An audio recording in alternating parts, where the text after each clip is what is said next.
Search for a gaming laptop on Amazon, I dare you. At the top of the search results are tons of these laptops from brands like Jumper, Nimo, Kiger, Mallrace, Chuwi. Who are they? I mean, they're laptops. They look like high-performance gaming ones. Many of them even have glowing reviews. But these are not actual gaming laptops. I think they're a scam. You see, to be a gaming laptop, it needs to have a powerful GPU, one capable of playing the latest games, at least at decent settings. This means either a discrete NVIDIA GPU or a powerful integrated one. Well, none of these laptops have either of those. Check out the Nimo 17. It costs $900 and it's advertised as a powerful gaming laptop. They literally call it gaming laptop and claim that on it you'll be able to unleash peak performance. But it doesn't have a discrete GPU. In fact, it uses AMD Zen 4 CPU, and that architecture is from 2023. As a CPU, it's not a bad performer, but for gaming, it's dreadful, unless you pair it with a dedicated GPU, which they don't. The Radeon 780M that is integrated in this laptop CPU, it is woeful for 2026 standards. It's really only able to handle just very simple games and older titles like League of Legends. But of course, Nimo claims it will give you seamless gaming across your favorite titles. In fact, they go as far as saying that their gaming laptops are engineered to just dominate esports. Now, if you know anything about competitive gaming, you'll know that competitive gamers, they play on fast refresh rate displays. Well, this laptop doesn't have one. But they don't just stop at gaming. They claim that this laptop is for freelance video editors and researchers running local AI models. Guys, the whole reason NVIDIA is now one of the most valuable companies on planet Earth is because AI models run on their GPUs. This laptop, it doesn't have one. And check this out. On Nimo's product page, they're showing Lisa Su, the CEO of AMD, on stage with their brand just proudly in the background. But if you spend 2 seconds looking at that photo, you'll see that this is Lisa's 2026 presentation on a completely different product. She's talking about AMD's much newer and more powerful Strix Halo processor, which does have an integrated GPU capable of decent gaming and suitable for running local AI models. But none of these Nimo laptops have that chip, at least not the ones on their Amazon store. All of them use old hardware with low-end integrated GPUs. And here's the kicker. At the time I made this video, you could actually buy Lenovo's Lock, a very famous real gaming laptop, for $100 less. And that has a powerful NVIDIA RTX 5050 with a fast refresh rate display. And I'm not just picking on Nimo here. All these brands, they seem to be doing the same thing. Let's take the Mallrace 18.5-inch laptop. It might not be called a gaming laptop, but it did come up first when I searched Amazon for one. And from their advertising, Mallrace's that is, it certainly seems like they're trying to go for that. Heck, they literally say it is a high-performance fast laptop. Is it? It uses a 6-year-old AMD processor, the Ryzen 4300U. Now, pay close attention to the U in that CPU's name. Unlike the H processor in the Nimo that I just talked about, which is designed for performance use, U processors are designed for very simple tasks: web browsing and responding to emails. So, you've essentially got a very basic processor from 2020 without a dedicated GPU, and you're pretending it's a powerful gaming laptop. Look, it seems like these companies are just trying to trick unsuspecting buyers. I mean, picture this. A mother who's strapped for cash. She's working super hard just trying to buy her son his first gaming laptop, say it's his birthday. She sees this and thinks, wow, I can afford to buy him a new laptop. And she buys it. It's going to be pretty heartbreaking when he opens it up and tries to game on it. Guys, I made a lot of claims here. It's time to see if these gaming laptops are as bad as I think they are. So I went out and bought both of them. I also got in that Lock, that gaming laptop, to compare these two, and a bunch of other laptops around this price point. What's Cierra thinking about? So, when Josh and I were sitting there ordering these laptops, we noticed one of them was in stock locally as it was going to arrive that day. So they must be selling a lot of these. When we got them in and actually opened them up, the Nimo looked surprisingly nice. I like a blue laptop, and it's kind of unique. Its construction feels similar to other budget ones we've seen before. There's a bit of lid flex and keyboard deck flex, but it's not that bad. It's also not that heavy for a 17-inch laptop, significantly lighter than the Lock. I wonder why. Perhaps it's missing some parts, like a discrete GPU and the cooling that it requires. The Mallrace, by comparison, just looks dull and feels a bit cheaper. Both look like they are using the same design language. We believe these laptops are all from the same manufacturer, just white-labeled with their logo slapped on the lid. Now, the moment we turned on these laptops, we saw how horrendous their displays are. The Mallrace's display flickering from PWM is so bad, we couldn't even get a clean B-roll shot. In terms of brightness, they are dim, the bare minimum that we consider viable, around 300 nits. They are matte displays, which is helpful as you don't see reflections, but these are still dim panels. And the Nimo's colors are terrible. You wouldn't want to use it for creative work like they claim. But clarity is also an issue. When you stretch 1920 by 1080 pixels across such a large panel, content looks really fuzzy and pixelated. In fact, the Mallrace's 18.5-inch display is the least crisp panel of any laptop we've tested. Yes, I could technically do my Excel work on this laptop, but small text looks like crap. Now, on the flip side, if you are only gaming, a lower resolution display would help. It's easier for GPUs to drive, especially low-end ones like these. But this is still something we wanted to call out, as Mallrace's own marketing material says this display is larger, wider, and clearer, which is just not true. Anyway, lower-resolution displays can also have a positive effect on battery life. Both these laptops came with around 80 watt-hour batteries, which is decent, and something they could be calling out as a positive on their listings, but they've actually made a mistake here. Mallrace advertises it as 7,000 milliamp hours, which is a measurement that is used for small phone batteries. This makes it hard to understand what you're buying and how it compares to other laptops. Who's in charge of these things? Anyway, when we finally got to installing everything to start testing, the Mallrace with its super old processor was absolutely painful to use. Installs that normally took minutes took hours. This laptop uses Wi-Fi 5, which was originally released way back in 2013. But it wasn't just that. Speeds were inconsistent. Sometimes 50 megabits per second, which is horrendous, and sometimes 300, which is okay. Either way, much slower than a regular gaming laptop with Wi-Fi 6 or better. Even when we plugged into our network, it was still ridiculously slow. Faster than Wi-Fi, but still slow. Perhaps its ports are really slow, which can happen on cheaper laptops. Another thing that can happen with third-party sellers is customer service and return policy issues. Now, we don't know for sure if that's an issue with Nimo's, and certainly their overwhelmingly 5-star reviews may lead you to believe otherwise, but we did find some concerning feedback. One buyer posted that their laptop was missing a screw, so they requested a new one, and when they received the replacement, there was also an angry note along with it, saying the employee was forced to work the weekend. So professional. Back to you, Josh. Well, we've kept you guys waiting long enough. It's time to reveal the underwhelming performance results. In Geekbench, which tests a variety of common performance tasks that you may do on your laptop, the Mallrace, it is literally the slowest laptop we've ever tested. Folks, I have been warning people about buying a MacBook Neo, saying it may not be powerful enough for your future needs, or even your current ones. Well, check this out. The Neo single-core speed is as fast as the Mallrace's total multi-core performance.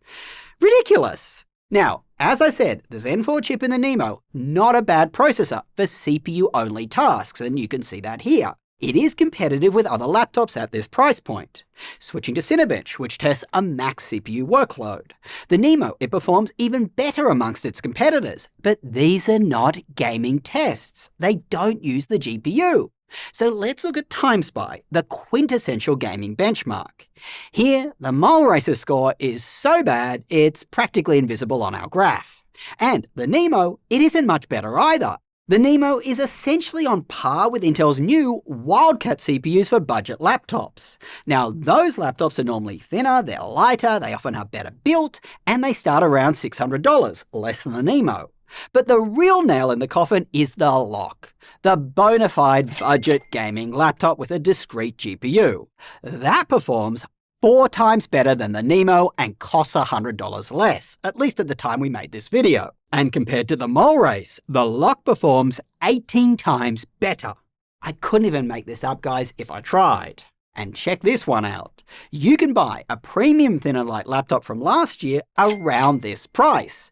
Take the Yoga Slim 7i. It's much better built. It has a better keyboard and a stunning OLED display. It also has one of Intel's Lunar Lake processors from last year, and that processor has a good integrated GPU. As you can see, the Yoga Slim 7i just destroys these gaming laptops. But wait, there's more. When you look at Steel Nomad, which is compatible with macOS, the MacBook Neo beats both of these gaming laptops. I mean, come on, this is just beyond ridiculous. And by the way, this woeful performance from the synthetic benchmarks, it actually does translate to real gameplay.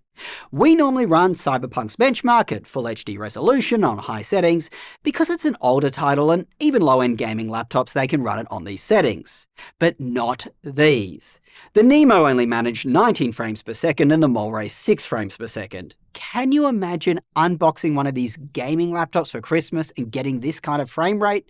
It would just be an awful experience, especially when you could have got around 80 frames per second if you bought a real budget gaming laptop like the Lock or Gigabyte's gaming A16. And this just once again debunks Nimo's marketing material, that this laptop has discrete level graphics performance. Technically, they can claim this if they're comparing to a very old laptop GPU. And guess what? That's exactly what they're doing. The NVIDIA GTX 1050 that they're comparing to in their graph, that was announced in 2017. That is an older GPU, older than this entire channel, which is of course extremely misleading. Now, Sam recently joined us as a professional gamer to help us improve our gaming laptop reviews. So the first laptops I made him game on were these ones. He hated it, and I'm pretty sure was regretting his decision. You see, the Nimo, it was really only playable on extremely old games such as Minecraft and League of Legends. However, even for a game like League, it was disappointing. The laptop, it could manage more than 60 FPS, but because the screen was capped at 60 Hz, you saw no benefit from that. And things got worse from here. If you're playing a more intensive title like Cyberpunk or Forza 6, the Nimo, it couldn't even reach 30 frames per second, no matter how low you dropped the settings. And the Mallrace, it was significantly worse. In League of Legends, even at its lower settings, the game dropped to 18 frames per second during teamfights and had constant freezes. The only game that he tested that was playable on the Mallrace was really Minecraft. It was able to maintain 60 frames per second, but that was on its lowest setting. For such a light game like this, you'd really hope that you could up the settings so the game looks better.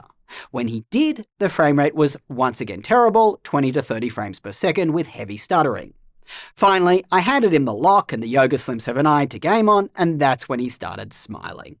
The Lock, it just crushed the lighter titles, averaging hundreds of frames in League and Minecraft, easily maxing out the laptop screen's fast refresh rate 165 Hz. It provided a very smooth gaming experience. In Cyberpunk on high settings, it was able to reach 80 to 90 frames per second, and it was a similar story in Forza 6. The Yoga Slim 7i he enjoyed, but for a different reason. He found it was well suited for the lighter titles that he tried on it, where it constantly capped out at 60 Hz. It wasn't well suited for heavier titles like Cyberpunk or Forza, where he only got 30 to 40 frames per second. But he did appreciate its other benefits. He really liked how nice the games looked on its vibrant OLED display. Now, one of the positive side effects of not having a discrete GPU is better battery life. Well, the Nimo with its large battery and no dedicated GPU, it did really well here, 9 hours. The Mallrace did not. Even though it's got a low-powered processor, this processor, it's just too old, outdated and inefficient. Its battery life was bad at about 5 hours. Funnily enough, it actually lasted the same as the Lock, which does have a powerful dedicated GPU. Alright. I think we've all seen enough. These gaming laptops, they're just not modern gaming laptops. Even when these processors were launched, they were never intended to be in gaming laptops without a dedicated GPU. And guys, we've picked two at random here. You know, Nimo, Mallrace, Chuwi, Jumper, Kyger, the rest of them, they all appear to just be doing the same thing. Slapping their logos on cheaply made laptops with old hardware and marketing them as gaming ones. Even some of their laptops with newer hardware, like Nimo's $1,300 gaming laptop, it still doesn't have a dedicated GPU. For that price, you can buy a real gaming laptop with an RTX 5060, which will completely destroy this one. In fact, while filming this video, the Mallrace with that crappy CPU jumped up to $1,300 too. These companies are just being deceptive, and it really speaks to a broader trend in e-commerce right now. Amazon, Best Buy, Walmart, and most of the others, they've opened up their stores to these third-party sellers. And then, chasing more revenue, they've allowed these third-party sellers to sponsor search results. This has enabled these nefarious companies to come in and try and trick us. And there are other ways, other schemes that these third-party sellers are doing. Check this one out. I searched Best Buy for the Yoga Pro 9i. A third-party seller's listing actually came up above Best Buy's own listing for that laptop. The third-party seller is charging you more than Best Buy is for a worse GPU. You're getting a 50-50 with the third-party seller's one, not the better 50-60. If you don't know any better, you may assume that like wines, the more expensive one is the better one. What's worse is both these listings are for the older 2025 model, not the newer 2026 one. But the third-party seller does not disclose this, only Best Buy does. Instead, they try to entice you by throwing in a cheap USB hub. Funnily enough, this kind of reminds me of buying a car, where they try to bundle crap in as an excuse to just jack up the price. Guys, we have a great relationship with Best Buy, and I am certainly going to be raising this with them. But look, at the end of the day, this path that major e-commerce stores are going down, it's exactly why we had to launch bestlaptop.deals. Our website, it helps you navigate these stores, providing transparency and clarity into what you should really be buying and what is actually a good deal. We don't allow any dodgy third-party sellers. We don't allow sponsored search results or advertisements of any kind. And we only recommend laptops that we have tested ourselves. If you are in the market for a budget gaming laptop like the ones I've talked about today, there's really two ways you should go. Either buy an older, real gaming laptop with a dedicated GPU, I'm going to be listing some good ones down below, or buy something like the Yoga Slim 7i, which I talked about today. Those laptops that have a decent integrated GPU certainly won't game as well, but they are more portable, they feel more premium, and they are capable of playing some older titles. Again, I've listed a couple of recommendations down below the video. Funnily enough, Nimo actually reached out to sponsor a video. Well, I hope they'll be pleased with how this one turned out. But in all seriousness, I need to ask for your help. Good people are being misled. Nimo actually says they have more than 130,000 customers. Now, I'm not saying all of them were misled or unhappy, of course not, but I'm sure a lot were. And that's where we need to step in and help. So, please share this video. Let's get the message out there. Guys, I rarely ask for help, but this is important. Thanks for watching. Until next time, I will catch you later.